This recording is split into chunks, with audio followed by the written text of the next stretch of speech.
In one life, she was the one who betrayed him, and the severance were created because of her. The unbinding wasn't a ceremony, it was a storm. In the underground shrine of the Crimson Resistance, Aiko knelt inside a chalk-drawn circle of ancient symbols while Jin, the blind oracle, whispered in a language older than memory. The air grew thick. Her pulse slowed. The red thread on her wrist began to glow, flickering like a candle in a hurricane. Then, flash. She was falling backward through time, tumbling through her own lives like pages torn from a burning book. Yulin sat by candlelight, sewing the red thread into the hem of a traveler's coat. His name was Elias, and he brought stories of far-off worlds and strange stars. Their love was instant, dangerous, and true.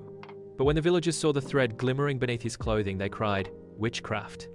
Yulin was burnt alive, and Elias, in his grief, cursed the sky. "If you tear us apart in this life, I'll find her in the next." Again and again, that cry echoed into the heavens, ripping the tapestry of fate. The first tear. Now she was Leontia, a Roman noblewoman, and he, a gladiator slave named Marcus. Again they met, again they fell, but this time, she betrayed him. Out of fear, out of duty, out of love twisted by power.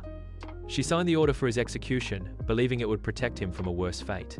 But as he died, staring up at her in silence, something inside her shattered, and so did the bond. This was the second wound in fate, and somewhere in the shadows, the severance were born. Aiko screamed as a memory flooded her. Blood ran from her nose. The thread on her wrist was now looped dozens of times, showing faces of lovers she had been with and the man she'd always lost. Jin steadied her. "You were the beginning of this rift, child."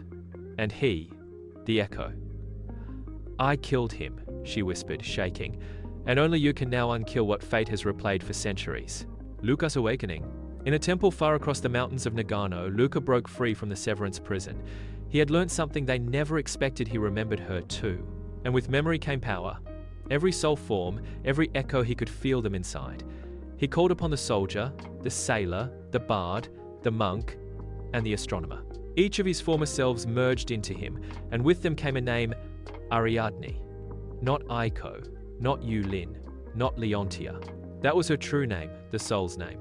And now, the thread wasn't guiding them to reunion, it was guiding them to war. As fate collapses, timelines begin to bleed.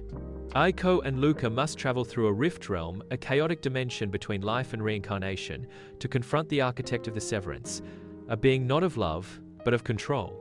There, they'll face versions of themselves that failed. Twisted versions, resentful ones, even ones that want to remain broken because reunion means destruction of what they've